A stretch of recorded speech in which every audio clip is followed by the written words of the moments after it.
अब मैं इनकी हूँ, ये जैसे रखे जैसी मर्जी इनकी मर्जी। बोलिए आनंद कंद भगवान की। और इस प्रकार से उसने अपनी एक भी कामना नहीं रखी, केवल पति के चरणों का आश्रय, और वही उनकी सेवा करती, सब करती। और फिर पति करदम जी जो स्नान करके जो जल निकलता, क्योंकि वो तो खाते पीते नहीं, वो तो समाधि में, तो पत्नी कैसे खाए पति के पहले।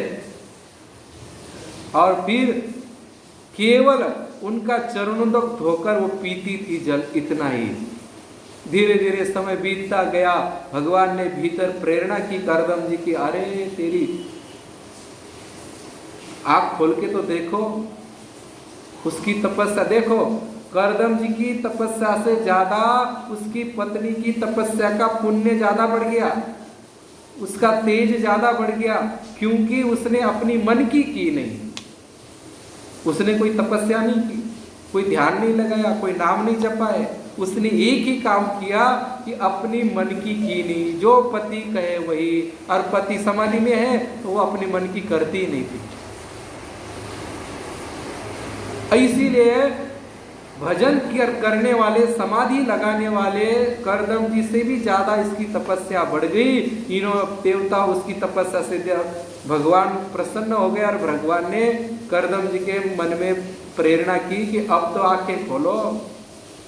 और फिर उन्होंने आंखें खोल के देखा कि सामने कौन है।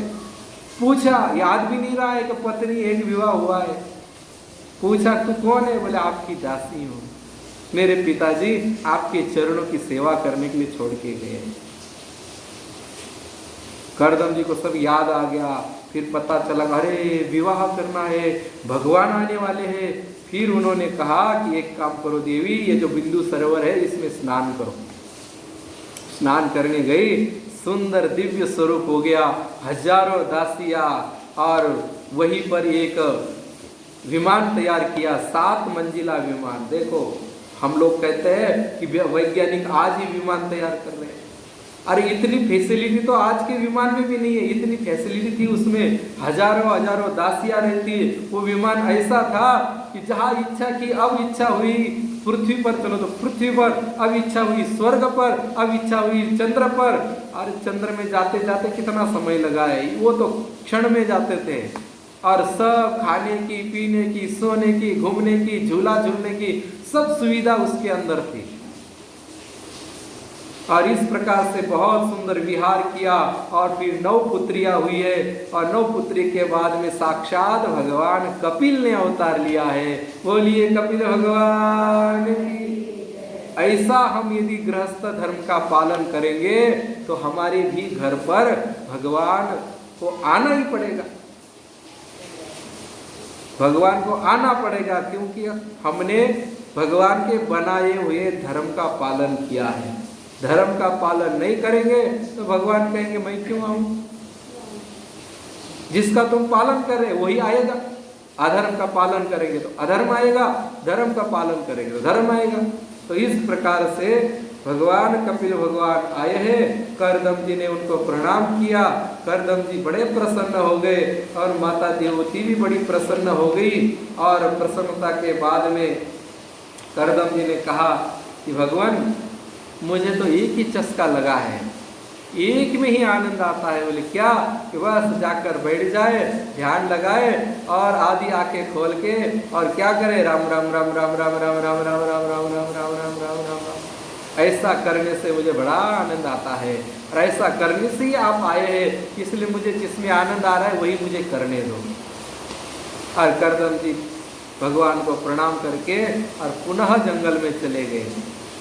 पत्नी ने भी जाने दिया है, पत्नी ने रोका नहीं है, क्योंकि यदि पति भजन करता है तो पत्नी को कोई विघ्न नहीं करना चाहिए। पत्नी भजन करती है तो पति को विघ्न नहीं करना चाहिए, अपना काम स्वयं कर लेना चाहिए। और इस प्रकार कपिल भगवान के सामने माँ बैठी है, और माता हाथ जोड़कर कहती है कि अब आपको मैं भगवान कहूँ क्या पुत्र कहूँ? बोले। भगवान ने कहा कि माँ मैं तो तेरे कोख से पैदा हुआ हूँ, इसलिए तू भगवान मत कहे, पुत्र मान ले। तो बड़े प्रेम से कहती है कि पुत्र, मेरा एक प्रश्न है, उस प्रश्न का समाधान कर दे। बोले क्या? फिर कहा कि माता अपने पुत्र से ज्ञान लेती है। देखो, जरूरी नहीं है कि ज्ञान लेने के लिए कोई संत के पास ही जाए। हमारे पति यदि ज्ञान वैराग्य और भक्ति से युक्त है तो उनके चरणों में जाकर भक्ति करके अपना कल्याण कर लो। या पुत्र में ऐसी योग्यता है तो पुत्र के सामने कहो कि मुझे उपदेश दो। और यदि पति और पुत्र यदि योग्यवान नहीं है तो फिर संत के शरण जाना चाहिए, गुरुदेव के शरण जाकर अपना कल्याण करना चाहिए। और इसी प्रकार से पुत्र के सामने बैठकर और देवहूति कहती है, हे पुत्र, इस माया में मैं पड़ी हूँ, इस माया से मुझे बाहर निकालो, इस माया से मुझे मुक्त कर लो और तुम्हारे भजन में, तुम्हारे ध्यान में और तुम्हारे अंदर मैं लीन कैसे हो जाऊं, ऐसा उपदेश मुझे करो। तो इस प्रकार से जब देवहूति ने कहा, निर्विण्णा नितरा भूमन्न सदिन्द्रिय दर्शनात् येन संभाव्यमानेन प्रपन्नान्तं तमः प्रभो। हे भगवान, तुम्हारे पिता के साथ में मैं हजारों वर्ष तक घूमती रही, अनेकों अनेकों विषयों का आनंद लेती रही, सब भोग भोगती रही, परंतु कहीं भी मुझे तृप्ति नहीं हुई। ऐसा उपाय बताओ कि एक बार करने से और एक बार वो आनंद मिल जाए, फिर दोबारा उस आनंद को लेने की या करने की आवश्यकता नहीं पड़े, एक बार प्राप्त कर लूँ बस। क्योंकि मैंने सब कुछ देख लिया है, संसार के सब विषयों को देखा है, किसी में भी कुछ सार नहीं है।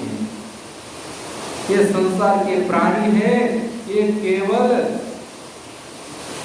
जैसे आटा हम पीस लेते हैं, उस आटे पीसे हुए आटे को जैसे वापस पीसते हैं, ऐसे ही पीसते आटे को ही पीसते रहते हैं, चबाए हुए पान को पुनः पुनः चबाते रहते हैं। इसलिए संसार में कोई सार नहीं है, और जो सार तत्व है उसी का मुझे उपदेश करो। और इस प्रकार से प्रार्थना करने के बाद में भगवान बहुत सुंदर बातें उनको बताते हैं, सबसे सरल और आसान तरीका बताते हैं। जैसे हम लोगों की शिकायत होती है कि महाराज भजन करने बैठते हैं तो नींद आती है, भजन करने बैठते हैं तो मन नहीं लगता है, मन इधर उधर चला जाता है, भजन करने बैठते हैं तो सब बातें याद आती है कि अरे मैंने वो काम नहीं किया, अरे मैंने वो करना था, ऐसे ये सब बातें, सब विचार का बवंडर उठता है। ऐसे समय तो कोई विचार नहीं आते, भजन करने बैठते तो बहुत विचार आते हैं, कहाँ से आते पता नहीं। तो महाराज भजन करते समय कोई विचार नहीं आए, मन इधर उधर नहीं जाए और हमारा सीधा भगवान के साथ संबंध और सीधा ध्यान लगना चाहिए, ऐसा उपाय बताओ। तो ऐसा ही उपाय बताते हैं, जैसे अभी करदम जी के विषय में हम बात कर रहे थे, वैसा उपाय बताया राम राम का। दूसरा उपाय बता रहे हैं कि राम राम करते हुए यदि मन नहीं लगता है तो दूसरा उपाय बताया कि भगवान का जो अर्चा अवतार है, भगवान ने जो अलग अलग अवतार लिए हैं, उन अवतारों की जो स्वरूप है उस स्वरूप का ध्यान करो। प्रसन्न मंजरम पाशमात्मन कवयो विदो सएव साधुषु कृतो मोक्ष द्वारम पावित। जिससे मोक्ष प्राप्त हो जाए, परमानंद प्राप्त हो जाए, वैसा साधन बता रहे हैं। और वैसे साधन बताते हुए कहते हैं कि भगवान का ध्यान करना चाहिए, भगवान की मूर्ति का ध्यान करना चाहिए। और मूर्ति का ध्यान करते हुए कहते हैं कि सुंदर ऐसी भगवान कृष्ण की छवि जो वर्णन की है वैसी छवि का ध्यान करें। ध्यान करते हुए कहते हैं कि जैसे हम बैठ सकते हैं वैसे नॉर्मल स्थिति में बैठ जाए और आंख बंद करके, और जैसे हमने श्रवण किया है, जैसे भगवान की तस्वीर देखी है, उस तस्वीर का यदि आंख बंद करके ध्यान नहीं होता है तो आंख खोलकर उस तस्वीर को देखो, तो कैसे तो भगवान की आंखें हैं, कैसे भगवान के बाल हैं, कैसी चिबुक है। जैसे हम बैठ गए और बैठने के बाद में और मन की आंखों से और मन के ही भाव से और बड़े प्रेम से देखे कि भगवान के जो स्वरूप है वो कितना सुंदर है, कितना मनमोहक है। थोड़ी सी भी हवा आती है तो उस हवा से भगवान के जो सुंदर सुंदर काले काले घुंघराले बाल है वो धीरे धीरे उड़ते हैं, हिलते हैं।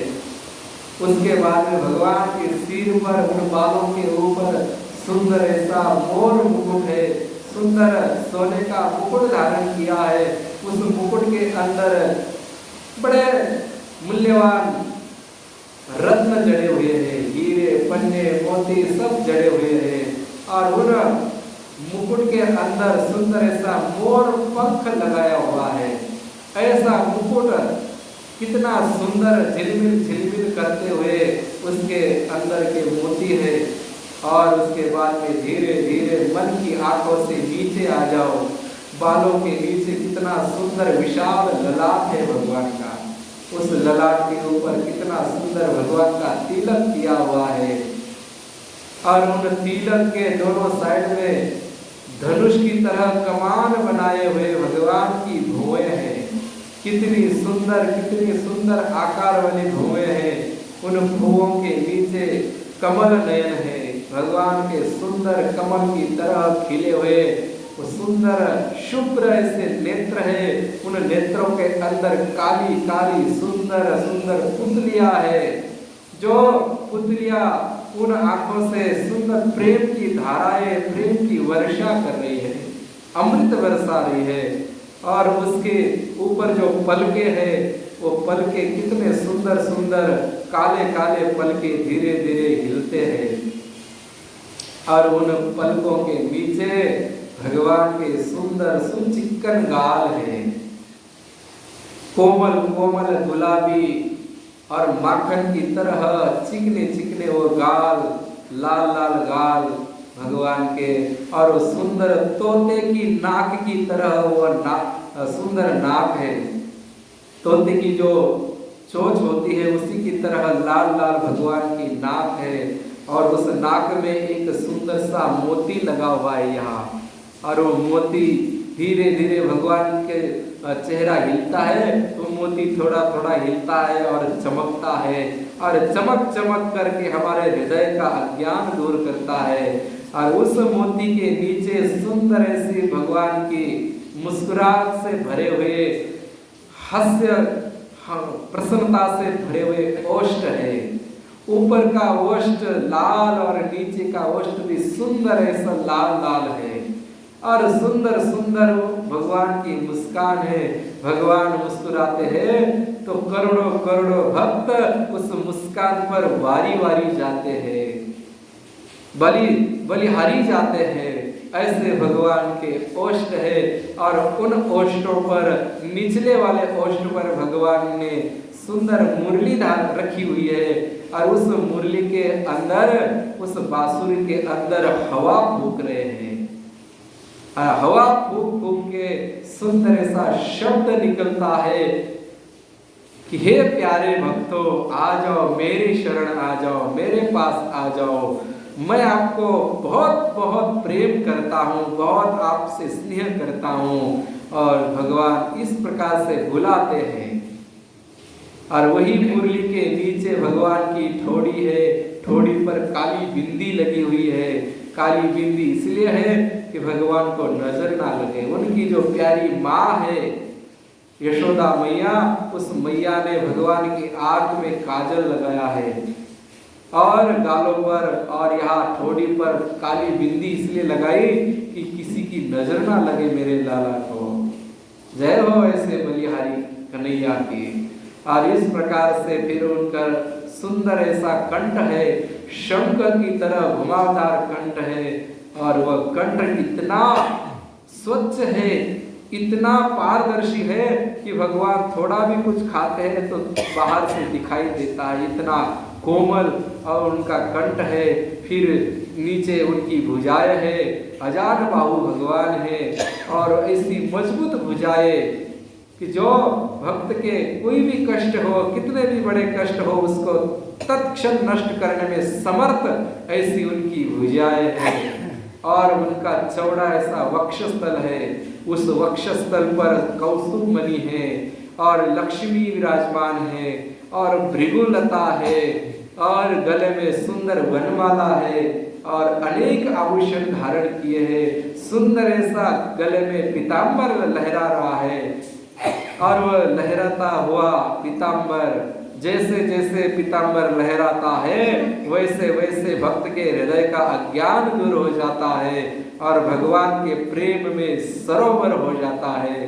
और कहते हैं कि फिर वक्षस्थल के नीचे भगवान की गहरी नाभि है, सुंदर ऐसा 3 वक्र में भगवान का पेट है और सुंदर सिंह की जैसी कमर होती है कटेली, ऐसी भगवान की सुंदर पतली कमर है और भगवान तिरछे खड़े हैं। भगवान की कमर एक साइड में झुकी हुई है, भगवान तिरछे खड़े हैं। भगवान जब भी खड़े होते हैं तो एक पैर टेढ़ा करके खड़े होते हैं, इसलिए भगवान 3 जगह खड़े हैं। भगवान एक तो पैर में, कमर में और गर्दन में टेढ़े हैं, ऐसे टेढ़े भगवान। और फिर कमर में सुंदर ऐसी करधनी है, सुंदर पीताम्बर धारण किया हुआ है। माताओं ने इतना, उनकी माता है यशोदा और रोहिणी जी, दोनों ने इतना सुंदर श्रृंगार किया है लाला का कि एक एक जगह भी नहीं छोड़ी। इतने सुंदर सुंदर आभूषण, हाथों में अंगूठिया और कंगन और भुजबंद, इतने सुंदर सुंदर आभूषण और बड़े प्रेम से उनको धारण कराए हैं। कमर में करधनी है, उस करधनी के अंदर सुंदर सुंदर ऐसे घुंघरू लगे हुए हैं, मोती लगे हैं। वो भगवान थोड़े भी हिलते हैं तो उनके अंदर से रुणुक झुणुक रुणुक झुणुक रुणुक झुणुक आवाज आती है। और ऐसे प्यारे भगवान की कमर है, सुंदर उनकी जंगा है, प्यारे प्यारे उनके घुटने हैं, सुंदर गोल आकार की उनकी पिंडली है और पिंडली के नीचे जब घुटने होते हैं उनके ऊपर सुंदर पायजेब पहने हैं। माताओं को छोटा बच्चा होता है ना, तो जब चलने लग जाता है तो उसके पैरों में वो बांध देते हैं पायजेब, और जैसे जैसे बच्चा चलता है तो पायजेब बजते हैं तो बच्चा भी बड़ा खुश होता है और माताएं बहनें भी बड़े खुश होती है। इसीलिए माँ ने, यशोदा ने पैरों में सुंदर पायजेब पहना रखे हैं। और इतने, और उनके जो पैर है, जो भक्तों के आधार है, जो भक्तों को आश्रय देने वाले हैं, जो भक्तों को दुख से दूर करने वाले हैं, ऐसे लाल लाल पैर उनके हैं। ऐसा ध्यान करेंगे माता तो त्रिभुवन को भूल जाओगे, संसार को भूल जाओगे और केवल उस नटखट कन्हैया के अंदर प्रवेश करके उनके लीला में ही खोए रहोगे। तो इस प्रकार से सुंदर साधना बताई है कपिल भगवान ने। और जब ऐसे कपिल भगवान ने देखा कि वर्णन करते करते देवहूति की समाधि लग गई है, देवहूति वही एक नदी के रूप में बहने लगी है और वो खुद तो भगवान में लीन हो गई है, और फिर वहां से कपिल भगवान गंगा सागर जाते हैं। ये गुजरात में क्षेत्र पड़ता है जहाँ कपिल भगवान का अवतार हुआ है, जहाँ कपिल भगवान ने साधना उपदेश दिया है माता को। उसके बाद में सुना है कि कपिल भगवान घूमते घूमते हमारे राजस्थान में भी आए हैं। बीकानेर डिस्ट्रिक्ट के अंदर एक कोलायत तहसील पड़ता है, कोलायत के अंदर बहुत सुंदर तालाब है। कोई तो कहते हैं कि भगवान को यहीं पर कपिल भगवान ने माता जी को उपदेश दिया और वही माता जी तालाब के रूप में वहाँ है, और वह फिर कपिल भगवान ने उपदेश देकर गंगा सागर चले गए। तो ऐसा नहीं मानना चाहिए कि गुजरात में हुए हैं और यहाँ नहीं हुए। भगवान तो युग युग में होते हैं, प्रत्येक युग में अवतार लेते हैं। तो किसी युग में गुजरात में हो गए, किसी युग में राजस्थान में हो गए, किसी युग में और जगह हो गए होंगे। इसलिए युग के भेद से ये है, इसलिए इनको कोई भी गलत नहीं मानना चाहिए। और इस प्रकार से जो कपिल भगवान का सुंदर तीर्थ है कोलायत में, वहां पर कहते हैं कि जो भी कोई भी कितना भी भयंकर रोगी हो, कितना भी पीड़ित हो, या किसी को संतान वगैरह नहीं होती है, या संसार से जो भी क्लेश है, वह आकर स्नान करता है, कपिल भगवान का दर्शन करता है, तो उनके वो सब पाप धुल जाते हैं। और अभी भी गंगा सागर में वो विराजते हैं। और इसीलिए गंगा सागर में मकर संक्रांति में मेला भरता है, लोग जाते हैं, स्नान करते हैं, सब लोग स्नान करते। देखो तीर्थ का बड़ा महात्म्य है, पर क्या होता है, जैसे हमने परसों श्रवण किया कि गंगा जी में स्नान करने से सब पाप नष्ट हो जाते हैं, परंतु हम मानेंगे तब ऐसी गंगा सागर हो, चाहे कपिल भगवान का कोलायत हो, कुछ भी हो, हम जब मानेंगे तब तो हमारे पाप दूर होंगे, और नहीं तो भले कितनी बार नहाते रहो। नहीं तो कई लोग प्रश्न करते हैं महाराज जी हम तो कई बार नहाए, हमारे तो पाप दूर नहीं हुए, हमारे कष्ट दूर नहीं हुए। अरे आपने माना ही नहीं, विश्वास ही नहीं किया। तो इस प्रकार से कपिल भगवान का अवतार हुआ है। और उसके बाद में अब आगे भगवान शिव जी की लीला होगी। तो शिव जी क्या लीला करते हैं और किस प्रकार से सती के साथ सती नाराज हो जाती है, और फिर जैसे हम शिव पुराण में श्रवण करके आए हैं, उस लीला को तो हमने श्रवण किया है, परंतु थोड़े में उसको सागर को गागर में भरते हुए आगे की लीला करेंगे। और फिर हम कल ध्रुव जी का चरित्र श्रवण करेंगे। पर आज के जो वाक पुष्प है वो इसी कपिल भगवान के चरणों में अर्पित करते हुए और वही साधना करते हैं। राम राम राम राम राम राम राम राम राम राम राम राम।